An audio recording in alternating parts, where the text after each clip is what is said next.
السلام علیکم ویورز، میں ہوں ایڈوکیٹ علی حیدر اور آپ دیکھ رہے ہیں میرے یوٹیوب چینل لا ٹائگرز۔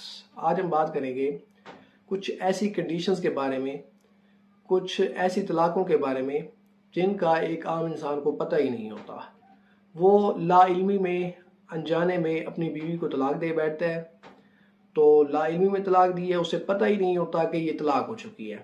کچھ ایسے ایکٹ ہوتے ہیں، کچھ ایسی کنڈیشنز ہوتی ہیں، کچھ ایسے الفاظ بندہ کہہ بیٹھتا ہے جس کی وجہ سے طلاق ہو چکی ہوتی ہے، تو وہ لا علمی میں ہوتی ہے، اسے پتہ ہی نہیں ہوتا، اس کے بعد بھی وہ اپنی بیوی کے ساتھ رہ رہا ہوتا ہے، تو پھر اس کا مطلب ہے وہ زنا کر رہا ہے۔ اس کی وجہ صرف اور صرف لا علمی ہے، کیونکہ ہمارے معاشرے میں صرف جو طلاق کا کنسیپٹ ہے وہ دو ہی سمجھے جاتے ہیں کہ یا تو مرد کا رائٹ ہے کہ وہ اپنی بیوی کو طلاق دے دے، یا پھر یہ ہے کہ عورت جا کے عدالت سے خلا کی ڈگری لے لے۔ یہ دو کنڈیشنز ہیں جو زیادہ تر ہمارے معاشرے میں چلتی ہیں۔ اس کے علاوہ طلاق کا کنسیپٹ ہمارے معاشرے میں پایا نہیں جاتا، ہمیں پتہ ہی نہیں ہے، جبکہ اسلام میں بہت ساری طلاق کی قسمیں ہیں، اور کچھ قسمیں ایسی ہیں وہ اسلامک ٹرمز تو اس لیے ہیں کہ طلاق دیے جانے کا ایک وے ہے، لیکن یہاں لوگوں کو علم نہیں ہے۔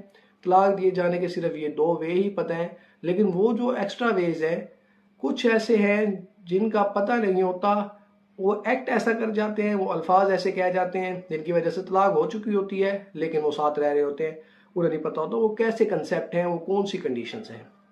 ایک کنسیپٹ ہے الا کا، یہ اسلامک ٹرم ہے، مسلم پرسنل لاء میں ڈسکس ہوئی ہے، قرآن میں بھی اس کا ذکر ہے۔ الا کہتے کسے ہیں؟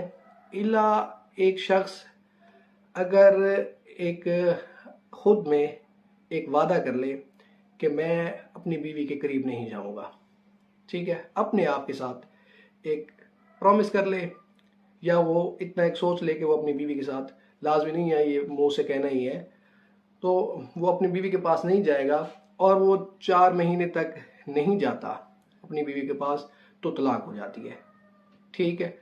تو لوگوں کو نہیں پتہ ہوتا اس بارے میں، یہ کیا ہو گیا ہے، یہ طلاق بھی، اسے طلاق بھی کہتے ہیں، یہ طلاق ہو جاتی ہے۔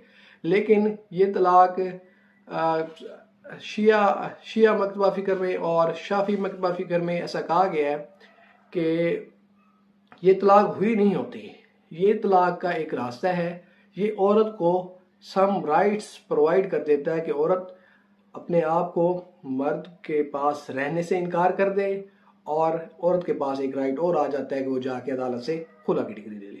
یہ رائٹ تو پہلے بھی موجود ہے عورت کے پاس، خلا کی ڈگری لینے کے لیے اسے تو کسی گراؤنڈز کی ضرورت نہیں ہے۔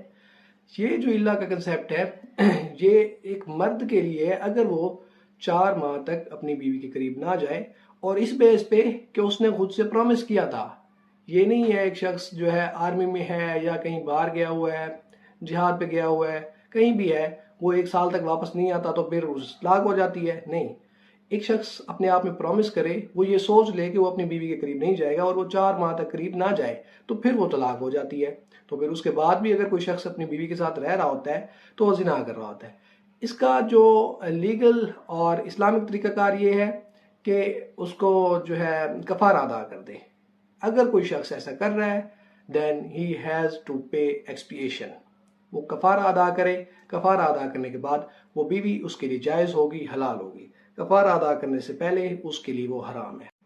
اور قرآن میں اللہ کا جو ذکر ہے وہ اس بیس پہ ہے کہ نبی کریم صلی اللہ علیہ وسلم کے دور میں ایک جنگ جیتی تو اس میں مال غنیمت آیا، تو نبی کریم صلی اللہ علیہ وسلم کی جو ازواج مطہرات ہیں انہوں نے کہا کہ ہمیں خرچہ نان و نفقہ جو ہے ہمارا وہ بڑھا دیا جائے، کیونکہ مال غنیمت کا دور ہے، جنگیں جیتی جا رہی ہیں، مال غنیمت آ رہا ہے، تو ہمیں بھی جو ہے خرچہ ہمارا بڑھایا جائے۔ تو نبی کریم صلی اللہ علیہ وسلم ناراض ہو گئے، اور انہوں نے وہ جا کے ایک مسجد میں انہوں نے ڈیرا لگا لیا، وہ گھر بھی نہیں آتے تھے۔ اب انہوں نے سوچ لیا تھا یہی بات الہ والا کنسیپٹ جو میں آپ کو کہہ رہا ہوں، تو اس کے بعد یہ ہوا کہ ایک آیت نازل ہوئی، اللہ تعالیٰ نے کہا کہ آپ اپنی بیویوں سے کہہ دیں اگر ان کو مال چاہیے تو پھر آپ ان کو مال دیں اور انہیں خوشی سے رخصت کر دیں، وہ آپ کے ساتھ نہیں رہے گی۔ نبی کریم صلی اللہ علیہ وسلم نے کہہ دیا انہیں اگر وہ آپ کے ساتھ رہنا چاہتی ہیں تو پھر جیسا چل رہا ہے ویسا چلنے دیں، خرچہ نان و نفقہ جو پہلے پرووائڈ کیا جا رہا ہے وہی ملے گا۔ تو اس پر پھر کفارہ ادا کر کے وہ بیویاں جائز ہو گئیں۔ تو یہ الہ کا کنسیپٹ قرآن میں آ چکا ہے۔ اور جو زہار ہے ایک کنسیپٹ ہے زہار کا. زہار یہ ہے کہ ایک شخص اپنی بیوی کو اپنی ماں سے تشبیہ دے دے، یا پھر کچھ ایسے رشتے ہیں جیسے کہ دادی ہے، جیسا کہ پھوپھی ہے، ایسے رشتوں سے بھی اگر مرد اپنی بیوی کو تشبیہ دے دے تو پھر طلاق ہو جاتی ہے. یہ بھی ایک کنسیپٹ ہے کہ مرد اگر اپنی بہن سے، اپنی ماں سے، اپنی پھوپھی سے اپنی بیوی کو تشبیہ دے دے، یہ کہہ دے کہ تم میری ماں کی طرح ہو، ٹھیک ہے. یہ اب عام معاشرے میں کیا ہو رہا ہے کہ لوگ انجانے میں یہ کہہ دیتے ہیں، انہیں یہ پتہ نہیں ہوتا کہ اس سے طلاق بھی ہو جاتی ہے. یہ بھی یہی ہے کہ طلاق ہو جاتی ہے، عورت کے پاس رائٹ آ جاتا ہے، وہ جا کے خلا کی ڈگری لے لے، اور عورت کے پاس یہ رائٹ بھی آ جاتا ہے کہ وہ اپنے آپ کو مرد کے پاس پیش کرنے سے منع کر دے، ٹھیک ہے. تو اس کا بھی یہی ہے، he has to pay expiation, اس کو کفارہ ادا کرنا ہوگا. کفارہ ادا کرنے کے بعد وہ بیوی اس کے لیے جائز اور حلال ہوگی، ادروائز وہ حرام ہوگی جب تک وہ کفارہ ادا نہیں کرے گا. تو زہار کا کنسیپٹ بھی قرآن میں آ چکا ہے کہ اس میں یہ ہوا تھا کہ ہوا کیا تھا، ایک آیت نازل ہوئی تو اللہ تعالیٰ نے کہا کہ جو لوگ اپنی بیویوں کو اپنی مائیں کہہ بیٹھتے ہیں تو وہ ان کی مائیں تو نہیں ہو جاتی، ان کی مائیں تو وہ ہیں جنہوں نے ان کو جنم دیا ہے، ٹھیک ہے. تو اللہ تعالیٰ نے یہ کہا کہ یہ جو ہے کفارہ ادا کریں. کفارہ میں یہ کہا گیا کہ 60 مسکینوں کو کھانا کھلائیں، اور ایک دو اور کنڈیشنز ہیں، شاید اس میں روزے رکھنے کا بھی کہا گیا ہے، یا روزہ رکھ لیں یا پھر 60 مسکینوں کو کھانا کھلائیں، تو یا اس کے برابر پیسے ادا کر دیں. یہ کفارہ ادا کرنے کے بعد وہ بیویاں ان کے لیے جائز اور حلال ہوگی. یہ قرآنی آیت بھی موجود ہے. تو یہ دونوں کنسیپٹ ایسے ہیں کہ ان سے طلاق تو ہو جاتی ہے، لیکن ہماری سوسائٹی میں عام طور پر یہ چل رہا ہے کہ ان کا لوگوں کو پتہ نہیں ہے. انجانے میں لوگ ایسا کہہ دیتے ہیں، ایسا کر دیتے ہیں، اس کے باوجود بھی اپنی بیویوں کے ساتھ رہ رہے ہوتے ہیں لا علمی میں، لیکن وہ لا علمی میں ہی زنا ہو رہا ہوتا ہے. تو یہ تھا آج کا ہمارا ٹاپک، الا اور زہار کے بارے میں.